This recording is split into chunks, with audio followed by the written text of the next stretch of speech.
Hey guys, how's it going? Sorry I've not put out any content lately. I have been absolutely slammed at work. I've got some inspections and some other things coming up, so I've been putting in some huge days there, uh, trying to get things all in compliance. Um, I've also been scrapping a lot of steel, so I have had zero time for any YouTube stuff or saw shenanigans or anything. Um, Currently, I don't have. I've got a Dolmar that's still sitting in a box that I got to do sometime or another. But I talk to that gentleman quite often, and he's in no rush for it, and I haven't really been in the mood to work on a Dolmar. Um, I've got some repairs to do. This 51 come in. Waiting to hear back from the guy. It's nuked. Um, I gotta find out if they want OEM or aftermarket, or if they even want to fix it. And if they don't want to fix it, what are they gonna do with it? I've got a tree smash 660 for a logger that I gotta do. Just it's not porting or nothing. It's just replace parts and get it functionable again. I got a 372 I got to fix for a firewooder, and I got a tree service that I got to fix a 660 for. It's not running right. Got no performance work, just stock repairs. Trying to think what else. I think the last video I did was a test run of the black one sitting over there. Sometime or another that's going to get to the dyno, but I might hold off. I did tinker. I got some chains I got to sharpen too. I got to do them sometime today. It's about 4:30 in the morning. Probably going to go in about 5:30. Get my day started. Probably get done sometime about 7 or so. Got sunburn. Awesome. But I did get a little bit of progress done on the crank swap, piston swapped 4910 project that I've slowly been working on. This is a personal tinker around experiment, never done before. The cases I was going to use on that part saw got some mag rot going on, so I bought the cylinder I used on that blacked out build was one of them brand new. It was a brand new saw that somebody tore apart, and I bought the case and engine. In fact, I bought another one off eBay too that should be coming. I'm horrible. I always like having 4910 top end sitting around, and when them pop up, where I can get the whole crankcase like you see here, that's got a whole brand new top end and everything, and I can get the whole case and top end cheaper than I can buy just the top end through the dealer. Typically, I jump on it if I've got the money. For one, if I need to get my money back out of it, I know I can port that top end and somebody will buy it. It's a no-brainer. But this crank was sent in by a viewer, but it does roll completely around and doesn't hit, but without the base gasket it does tick. I haven't checked the squish yet, but right now I'm assuming it's probably a little tighter than what the base gasket is. But this is just stock. There's no machine work yet.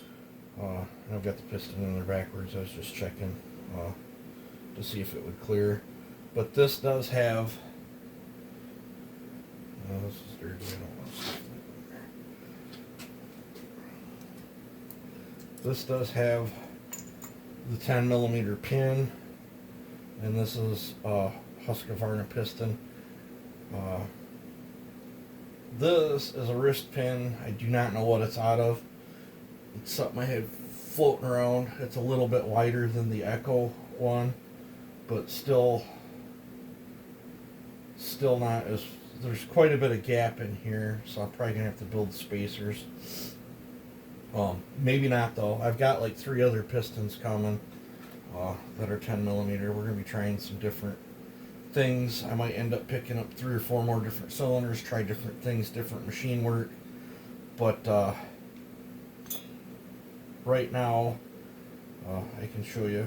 If you take the base gasket out with the Husqvarna piston anyway, and then set the jug back down on here.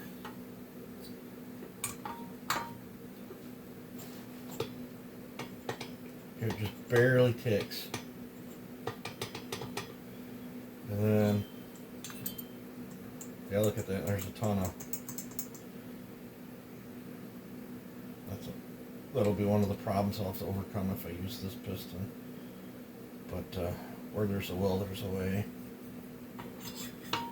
And I'm just setting it on there with the base gasket.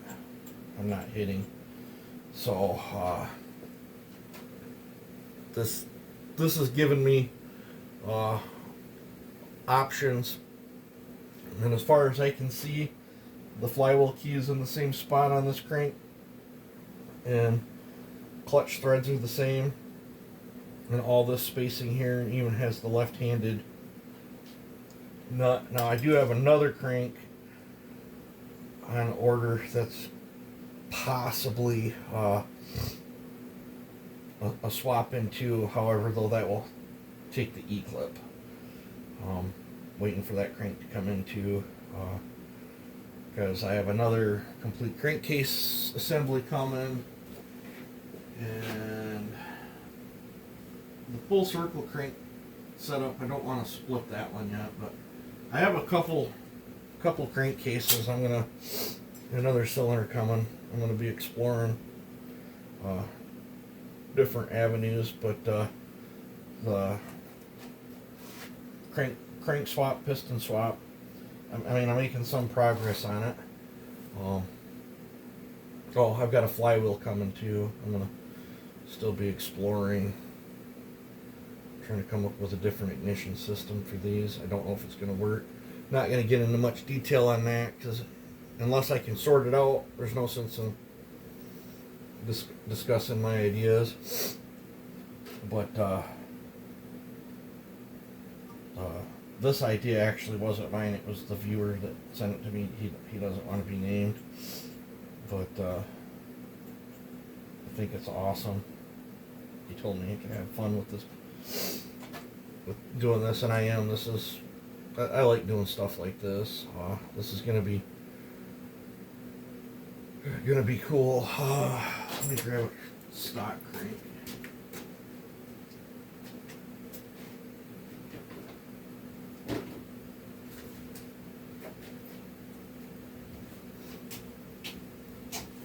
This is a stock crankshaft.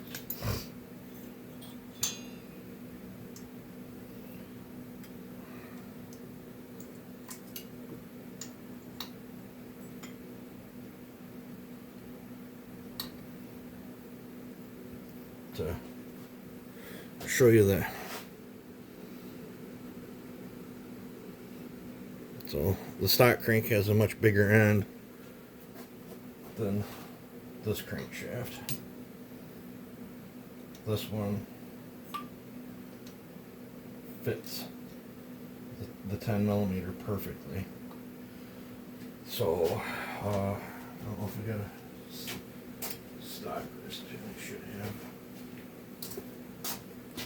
My shop's a mess. Going on hardly any sleep.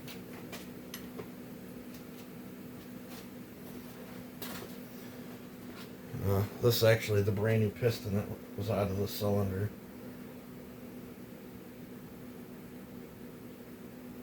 I'll drop it. But you can see the difference in the wrist pins. So if this all all works out good. I know several people always wanted to see a build done with no machine work. Um, yeah, it's a crank and piston swap, but this solves the huge squish area with no machine work right there. If it runs good. Gives me one ring, which will allow me to get creative with the exhaust port. Much wider skirts. They're not windowed, but these are bottom fed anyways. I don't see that being an issue. If anything, it should allow me to hit my down charge with a little bit more force to force it up the transfer. So this is gonna allow me quite a bit of different stuff. Now my batteries are dead in my scale, so I haven't weighed this piston or the other pistons coming in yet to that one.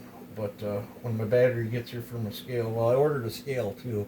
Whenever that gets here, I got a scale coming and I got a battery coming for my scale. Whichever gets here first.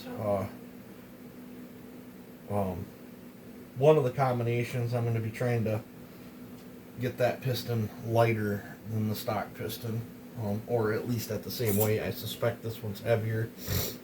There's a lot of, it's quite a bit more thicker than that, and plus this is more skeletonized. But yeah, but I'm on a pretty good roll so far. That's without any machine work at the moment. I do not know where the next step, when my pistons get here and figure out what I'm going to run, the next step is to throw a wheel on it and figure out where the timing is going to be on this compared to a stock one. Still might end up having to do some machine work if stuff's not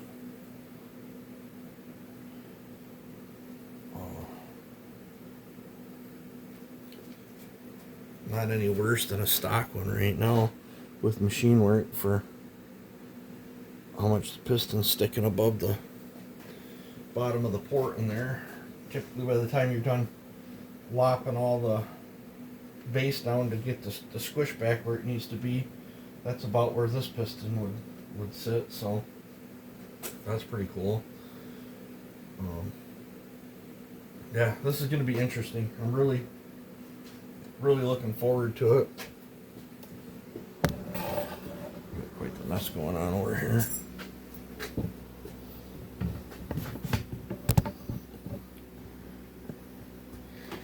Oh, yeah, we got more gaskets and stuff.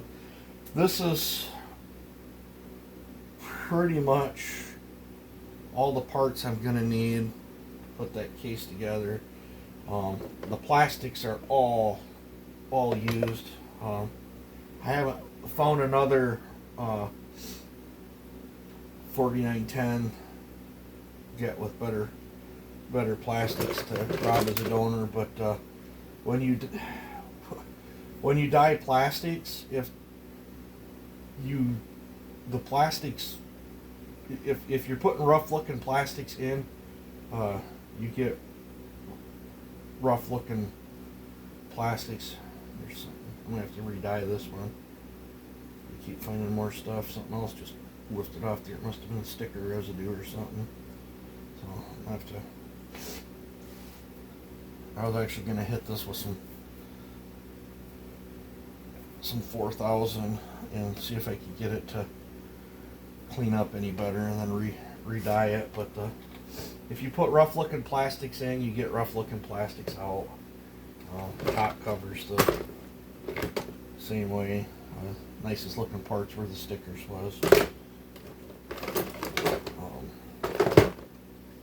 Same here. If the plastics are all beat up, they come out looking all beat up. But if they go in looking like that, they come out looking good. The only other option I got, which I don't really want to do, is if I want, depending on how this thing runs, I'd like to make it a custom is that blacked out one up there. It's dirty on the outside for me playing with it and testing it, but that's a 6.4 horse build. That was a brand new saw, and the plastics look, when I dyed them, they look nice because they were new plastics. I haven't figured out what I'm doing with that saw yet. Part of me wants to tear all the plastics off it for this build. And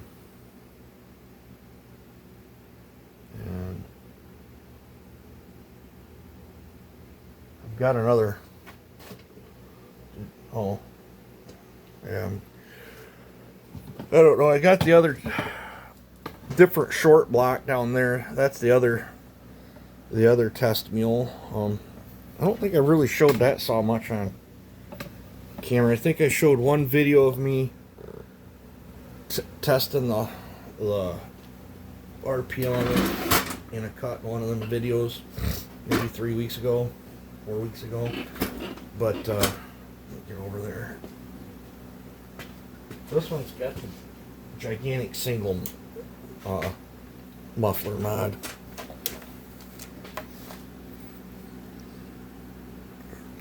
But it's got the tank and all the plastics and stuff that's on this one. I've got some experimental port work in that top end as well. That one needs to go to the dyno. So that's two. I'm hoping to have 3 4910s go to the dyno. But that's the full circle crank test mule.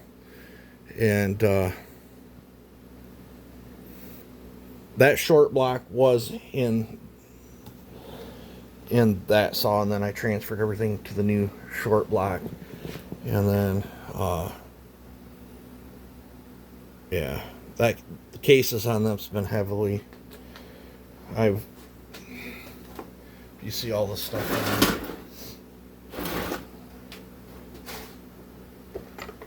I've got hit marks from trying different flywheels. I've milled out the case here to stuff different coils in, trying things, and I run into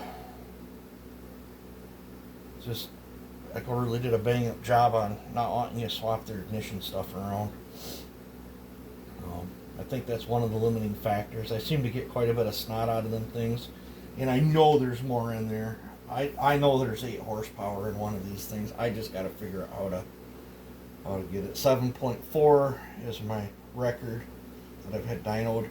I had a couple other ones I suspect that were right there at that 7.4, if not hotter, but they did not live long enough to make it to the dyno. I've killed quite a few 4910s going down. This is my most researched chassis. I probably have more R&D in this chassis than any other person that builds these 4910s. I've put years into them, and I'm not done. Honestly, I don't know if I'll ever be done with these things. No telling what the future holds for them. It might have to end up switching over to the 501s, which they're the same saw. It's just these 4910s are getting harder to find. And they hold up so well in the used department. I thought for sure by now that you'd be able to, find wore out, smashed up dead ones or whatever for on the cheap. Get that Skeeter. But they hold up so well that you don't find used ones very often. If you do, it's somebody that bought one thinking that they're going to get a hot rod out of the box, and it takes work to have them become, they're reliable out of the box, but if you want them to run hard, you got to port them.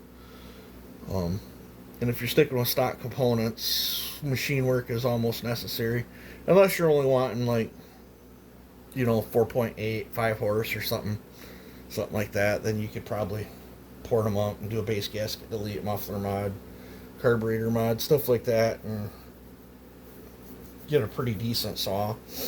But machine work is required.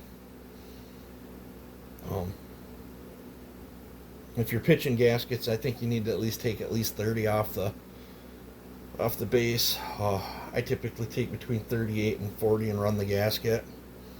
If I'm pushing one harder, I'll take a little bit more.